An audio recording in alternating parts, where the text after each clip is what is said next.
Hello and welcome to Lost Love Chronicles. The Viagra might have been an overkill for a 65-year-old man. It worked a bit too well for the guy. How we call it? He died in the saddle, or as the French would call it, la mort d'amour. Dear listeners, today we bring a story of a woman who in the act of cheating on her husband ends up in a very weird situation. Just a word of caution here, the husband here is a comedian, so his way of telling this story might make you laugh when you think it is not good to laugh. Please show your support by hitting the subscribe button and the bell icon, and share your thoughts in the comment section. Now let's get on with the story. My name is Mark. It's not my real name, but this guy on his computer thought it is a good one. I'm a stand-up comedian. My wife, I know her name doesn't matter to you. You just want her measurements. So let me give those measurements to you. She stands at 150 centimeters and weighs around 110 pounds. Nice, round and smooth. The backside. Yes, you're right. YouTube stops me from saying a lot of words. Yeah, he does. But coming to our melons. Yep, the melons, they're not the ripe ones. They are the small green ones. Yeah, you got the size right.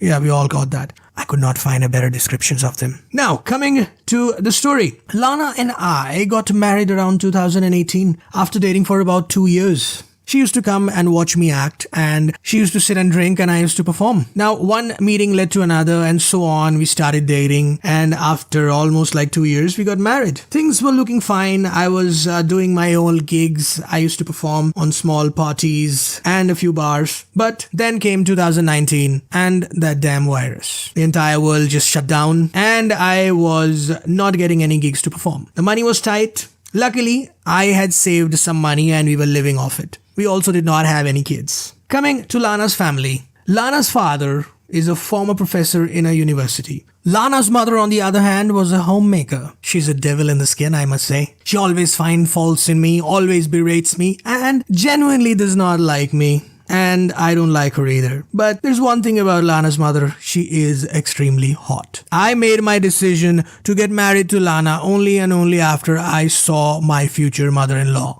You see, my mother-in-law is extremely hot. She has the right measurements, the right curves. She dresses to kill. If somebody looks at her, he would just fall in love with her. She has a very bad voice. But then, I did not marry my mother-in-law. I married Lana. In 2021, when the world opened up again, I saw a big change in Lana. Lana was now outgoing. With outgoing, I mean literally out of the house. She used to come back late. Or I should say early. 7 a.m. in the morning. If it's early or is it late, I don't know what to say. She used to leave for her parties every day around 5 p.m. Used to come back at 7 a.m. in the morning, drunk and wasted. Did I protest? I did. Did I object? I did. What happened? I was called a leash.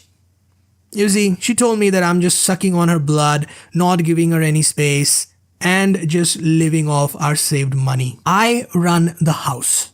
I pay the bills. I work hard. But then the money was not enough. I knew it, so I found another job. I started working as a bartender in one of the clubs where I used to perform. Now you see, although there were some doubts of suspicion, but then one fine day, I ended up going through Lana's closet. And what do I find? I find a giant red toy. It was surprising. And what else do I find? I find a packet of rubber. Now this rubber is something I had never seen before. It had protrusions all over it. You see, like in those Japanese movies, those cartoon Japanese movies, wherein you have tentacles, and then those tentacles have smaller tentacles. That's exactly how it looked like. It just got into my head. I knew it was not mine because obviously I had never seen that, never bought that. Why would she have a packet of rubber in her closet? I had no clue. So then I waited for Lana to come home, and then I told her I am extremely horny and I don't have rubber. So Lana, being Lana, tells me, "Don't worry, honey, I have something for you." And she brings out that tentacles. Well, I did use that tentacle that day on Lana. A man's gotta do what he gotta do to find out the truth. I was trying to find out how it felt with that rubber, so I had to do what I had to do. Don't judge me on this. Once I was done finding out the truth about the rubber, I sat down with my headphones on and I played Never Be the Same by Christopher Cross just to feel sad. But unfortunately, the rubber was still in my head. So I left home, I went to my bar. Very next day, I decided I am going to follow Lana and see what she does. She took a leave of absence from my club and then I followed Lana that day. It was only 15 minutes into my chase that I found Lana was picked up by this rich, old, fat man.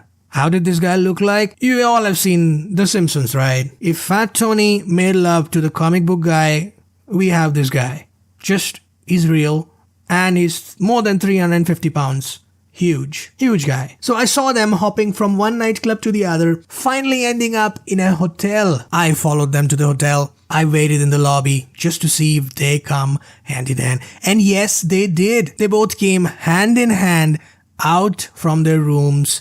They did not see me though, but I could make out that Lana was having trouble walking. All the years of watching Japanese hentai absolutely destroyed my brain cells by now. I don't even know what I was thinking at that very moment. What I did is I went back home and I drove very, very slowly, just feeling the air, trying desperately hard to breathe because my heart was heavy.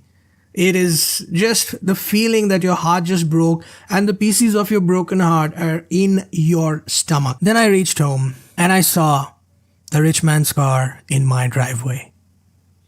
I was petrified. I was scared. I don't know why, but I was scared. I tiptoed my way inside the house. I saw this giant blob of a man, undressed, without his clothes, standing near my wife and eating a pill. He had the pill and got on top of my wife.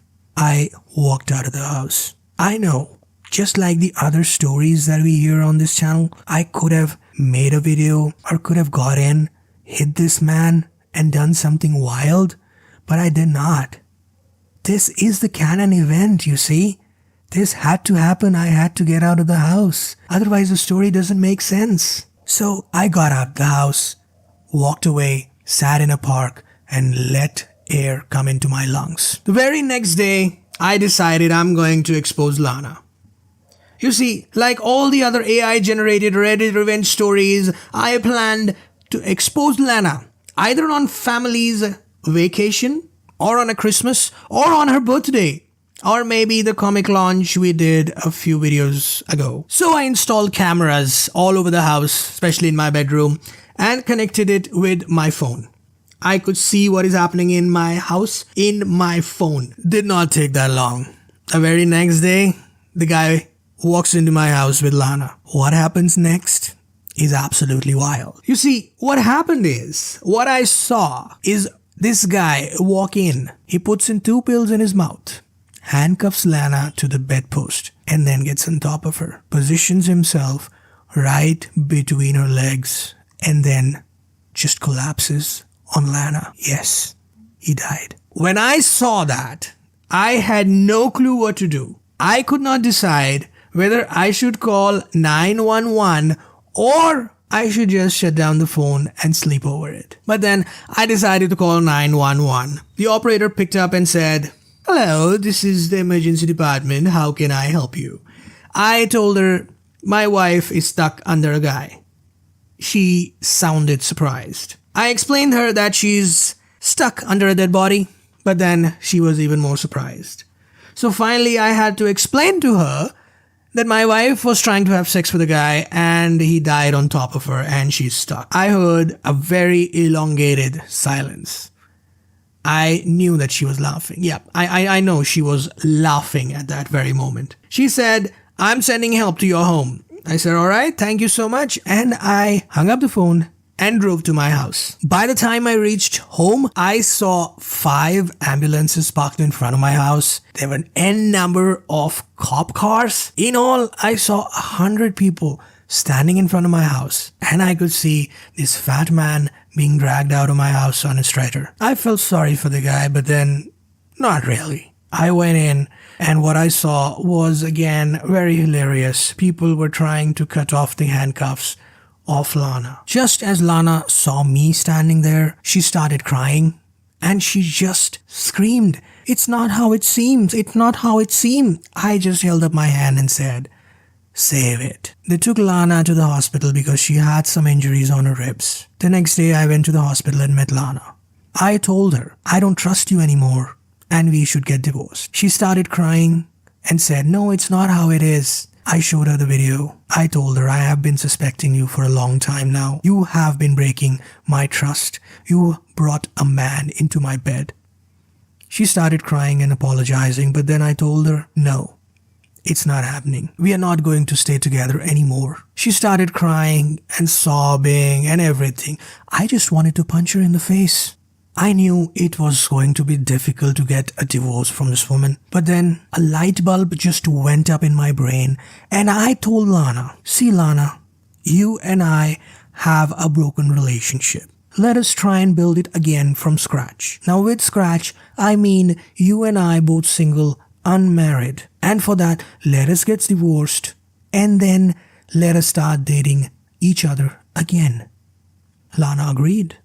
So we filed the divorce papers, and in the meanwhile, Lana kept visiting me almost every day. And yes, I did finish off that packet of rubber on Lana. Don't judge me for that.